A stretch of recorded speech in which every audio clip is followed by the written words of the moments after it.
ने जो है पिछली वीडियो में बात करी थी कि इमल्सिफिकेशन कैसे किया जाता है फैट का। वो जो है रह गया था उसमें कंसेप्ट बेसिकली, तो उसको जो है रिकंटिन्यू कर देते हैं। देखिए, मैंने क्या बताया था कि जो है जो भी आप तेल वसा घी जो भी आप खाते हो, जो भी फैट आप खाते हो, वो जो है ड्यूडेनम के अंदर फैट ग्लोब्यूल के रूप में होता है। और इसके आने से डिओडिनम में सीसी के जो है एक्टिवेट हो जाता है, सीसी के सिक्रीट होता है और वो गॉल ब्लैडर को बाइल जूस सिक्रीट करने के लिए कहता है। अब होता क्या है कि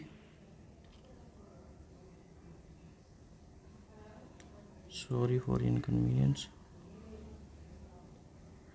अब होता क्या है कि यहाँ पर इस फैट ग्लोब्यूल के ऊपर जो है इमल्सिफिकेशन किया जाता है बाइल के द्वारा।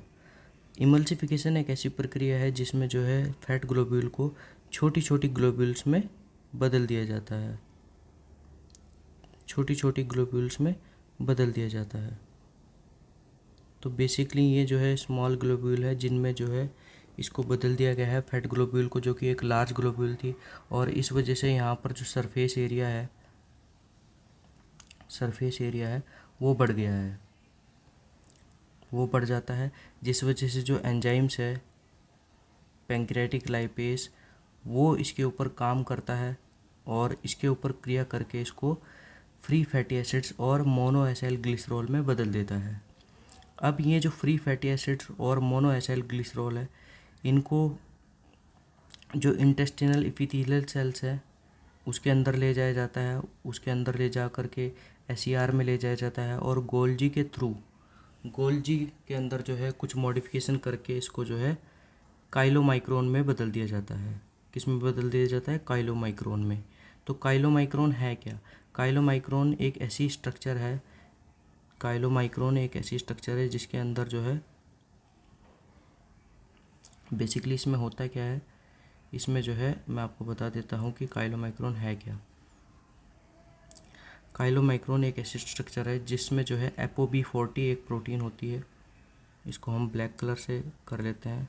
ApoB40 है ये ApoB40 है, ApoB40, ApoB40, ApoB40। और इसके अंदर जो है फ्री फैटी एसिड्स और मोनोएसाइल ग्लिसरॉल है जो इसके अंदर बंद है। तो ये जो है क्या है? काइलोमाइक्रोन है। अब इस काइलोमाइक्रोन को लिम्फेटिक वेजल्स, जिसको लैक्टियल नाम भी देते हैं, लैक्टियल भी कहते हैं, उसके अंदर डाल दिया जाता है, जो कि इसको लीवर तक पहुंचा दिया जाता है, इसको फिर लीवर तक पहुंचा दिया जाता है। अब बात करते हैं जेजुनम की, जो कि लॉन्गेस्ट पार्ट है स्मॉल इंटेस्टाइन का। और यहाँ पर भी जो है कुछ हद तक डाइजेशन होता है और यहाँ पर अवशोषण होता है। बेसिकली ये जो साइट है वो मुख्य रूप से अवशोषण के लिए है, एब्जॉर्प्शन के लिए है।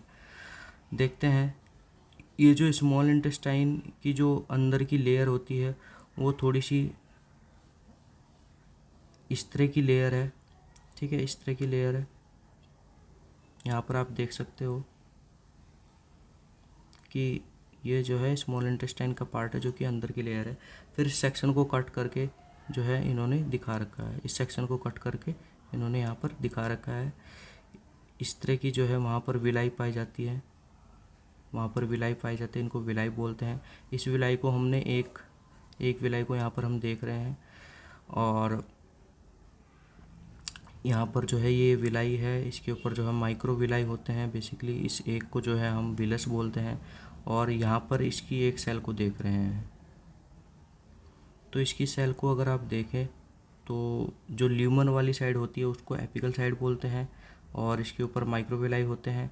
और ये जो है बेसोलेटरल सरफेस है, इधर वाली बेसोलेटरल सरफेस है, इधर वाली, और ये जो है बेसल सरफेस है जो कि ब्लड की तरफ वाली जो साइड है।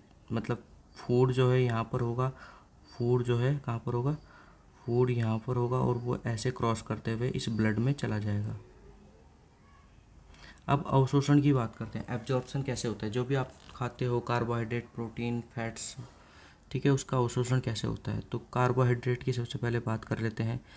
जो भी आपने कार्बोहाइड्रेट खाया, स्टार्च खाया, आलू खाया, ठीक है, तो उसका डाइजेशन होने के बाद ग्लूकोज बनता है, और वो ग्लूकोज कैसे जाता है उसको देखते हैं।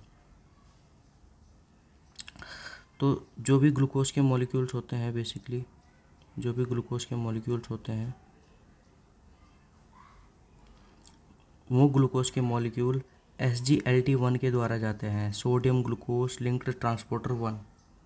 तो इसमें क्या होता है, 2 सोडियम और 1 ग्लूकोज का मॉलिक्यूल जाता है साथ में। तो इस तरह से जो है इसका ट्रांसपोर्ट होता है। फ्रक्टोज के लिए अलग से एक ट्रांसपोर्टर होता है जिसको बोलते हैं GLUT5, और यहाँ पर जो है सोडियम पोटेशियम पंप लगा होता है, जो बेसिकली सोडियम की कंसंट्रेशन को कम करके रखता है। 3 सोडियम बाहर कर देता है और 2 पोटेशियम अंदर कर देता है। फिर ग्लूट टू ट्रांसपोर्टर के द्वारा इसको जो है ब्लड के अंदर डाल दिया जाता है, ग्लूकोज को। इसके बाद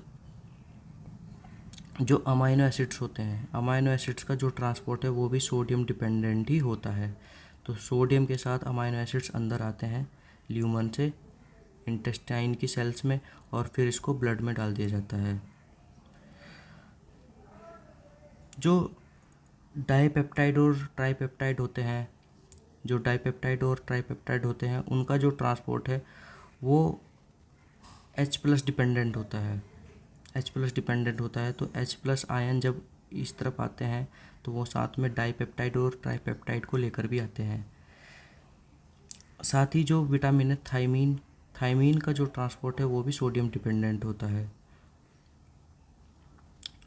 अब सोडियम डिपेंडेंट ट्रांसपोर्ट की बात करें तो सोडियम डिपेंडेंट ट्रांसपोर्ट किस किस का होगा, ग्लूकोज का होगा, अमाइनो एसिड्स का होगा, विटामिन है जिसमें थायमीन है, और राइबोफ्लेविन भी है जिसमें राइबोफ्लेविन का ट्रांसपोर्ट जो है सोडियम डिपेंडेंट भी हो सकता है और पैसिवली भी हो सकता है। विटामिन सी जो आप लेते हो, जैसे नींबू आपने खाया, आंवला खाया, तो उसका जो ट्रांसपोर्ट है वो भी सोडियम डिपेंडेंट होता है। अब बात करते हैं आयरन का एब्जॉर्प्शन कैसे होता है। तो आयरन के एब्जॉर्प्शन के लिए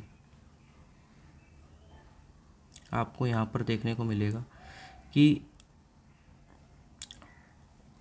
यहाँ पर एक प्रोटीन होती है जिसको बोलते हैं हीम कैरियर प्रोटीन, जिसको बोलते हैं HCP1, और ये जो है H+ आयन के साथ जो है हीम को लाती है अंदर।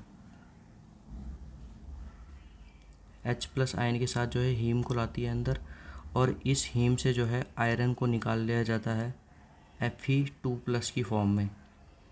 सबसे पहले देखिए यहाँ पर जो है एक ट्रांसमेम्ब्रेन प्रोटीन है जिसको बोलते हैं फेरिक रिडक्टेस। ये क्या करता है, Fe2+ को जो है बेसिकली बदल देता है,